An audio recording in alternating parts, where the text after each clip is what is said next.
വെള്ളാർമലയിൽ നിന്ന് റമീസ് കൂടി നമ്മളോടൊപ്പം ചേരുകയാണ്. റമീസ്, ഈ ദുരന്തം ഏറ്റവും അധികം ബാധിച്ച പ്രദേശങ്ങളിൽ ഒന്നുകൂടിയാണ് വെള്ളാർമല. ആ സ്കൂൾ അടക്കം അവിടെ തകർന്നു പോകുന്നത് നമ്മൾ കണ്ടതാണ്. ഒരു ശ്മശാന ഭൂമിയായി നിൽക്കുന്ന സ്കൂൾ മുറ്റമടക്കം നമ്മുടെ മുൻപിലുണ്ട്. വെള്ളാർമലയിൽ ഈ ഉച്ചസമയത്ത് നമ്മളോട് സംസാരിക്കാനുള്ളത് എന്താണ്? വളരെ വേഗത്തിൽ.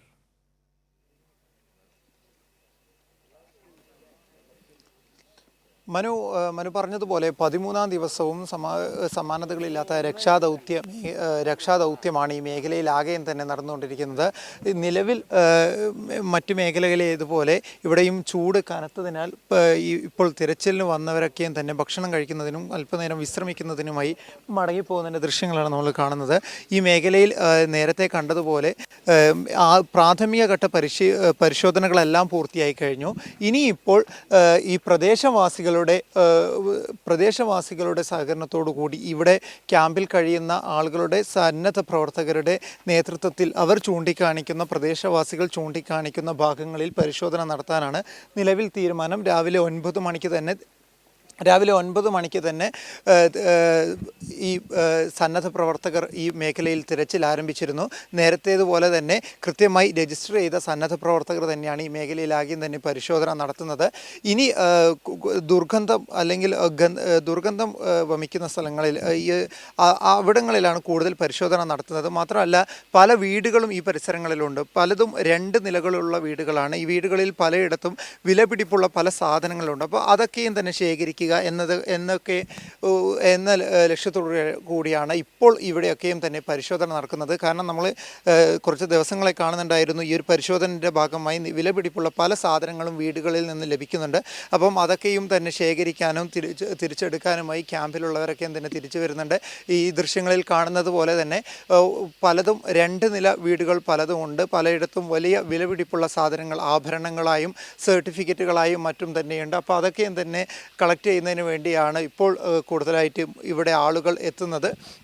മാത്രമല്ല ഈ നിലവിൽ പറഞ്ഞതുപോലെ 130ഓളം പേരെ നിലവിൽ കാണുന്നില്ല. റെക്കോർഡിക്കലി 130 പേരാണ് നിലവിൽ കാണാതായിട്ടുള്ളവരുടെ എണ്ണം. അപ്പം അവരെ കൂടി കണ്ടെത്തുക അല്ലെങ്കിൽ എന്നൊരു ഉദ്ദേശത്തോടു കൂടിയാണ് ഇപ്പോൾ തിരച്ചിൽ ആരംഭിക്കുന്നത്. നിലവിൽ ഇപ്പോൾ ഈ പരിശോധനയ്ക്ക് ഇടയിൽ വെയിൽ കനത്തതിനാൽ ചൂട് കൂടിയതിനാൽ താൽക്കാലികമായി തിരച്ചിൽ നിർത്തിവെച്ചിരിക്കുകയാണ്. വിശ്രമിക്കുന്നതിനും മറ്റും ഭക്ഷണം കഴിക്കുന്നതിനും വേണ്ടി താൽക്കാലികമായി നിർത്തിവെച്ചിരിക്കുകയാണ്. രാവിലെ 8 മണി മുതൽ തുടങ്ങിയ തിരച്ചിലാണ്. നമുക്ക് ഇവിടെ രക്ഷാദൗത്യ മേഖലയിൽ തന്നെ പ്രവർത്തിച്ചവരോട് ചോദിക്കാം. ഇവിടെ ഇപ്പം താൽക്കാലികമായി തിരച്ചിൽ നിർത്തിയിരിക്കുകയാണ് ഈ ചൂട് കാരണം. ഇപ്പം ഉച്ചഭക്ഷണത്തിന് വേണ്ടി ഇപ്പം നിർത്തിയെന്നേ ഉള്ളൂ. ഇപ്പോൾ തുടരും. ഈ മേഖലയിൽ ഇപ്പം പരിശോധിക്കുമ്പോൾ എന്താണ് ഒരവസ്ഥ? ഇപ്പോഴത്തെ അവസ്ഥ വളരെ ഒന്നും കിട്ടുന്നില്ലല്ലേ. ഇപ്പം വീടുകളിലുള്ള സാധനങ്ങളൊക്കെ ഒഴിവാക്കി കൊണ്ട് നിൽക്കുകയും റിലേറ്റീവ്സൊക്കെ വന്നിട്ട് അവരെ ക്യാമ്പിലുണ്ടായിരുന്ന ആൾക്കാർ വന്നിട്ട് വീടുകളിൽ അവശേഷിക്കുന്ന സാധനങ്ങൾ നല്ല സുരക്ഷിത സ്ഥാനത്തേക്ക് മാറ്റിക്കൊണ്ടിരിക്കുന്ന അകത്തൊക്കെയാണ് മേലെ ഭാഗത്തൊക്കെ കാണാൻ കഴിയുന്നത്. അപ്പോൾ 2 വണ്ടിങ്ങൾക്ക് തന്നെ കാണാം. അതാ എല്ലാം ലോഡ് ചെയ്തിപ്പം ഭാഗത്തേക്ക് പോയിക്കൊണ്ടിരിക്കുകയാണ്. അങ്ങനെയൊക്കെയാണ് ഇപ്പോൾ നടന്നുകൊണ്ടിരിക്കുന്നത് മേൽഭാഗത്തൊക്കെ. അല്ലാണ്ട് വേറെ തിരച്ചിലുകളും കാര്യങ്ങളൊന്നും കാര്യമായിട്ട് നടക്കുന്നില്ല. ഈ പരിശോധനക്കിടയിൽ പലയിടത്തുനിന്നും ഗന്ധങ്ങളും മറ്റും ഉണ്ടെന്ന് അതൊക്കെ പല ഭാഗത്തുമുണ്ട്, അനുഭവപ്പെടുന്നുണ്ട്. പക്ഷെ അതൊരു മനുഷ്യൻ്റെ ഇതായിട്ടൊന്നും അല്ല എന്നാന്നുള്ള ബാക്കിയുള്ള ആൾക്കാരൊക്കെ പറയുന്നത് നമ്മൾ. മനു, ഇത് തന്നെയാണ് നിലവിൽ പരിശോധനകളൊക്കെയും തന്നെ ഇവിടെ ശക്തമായി തുടരുന്നുണ്ട്.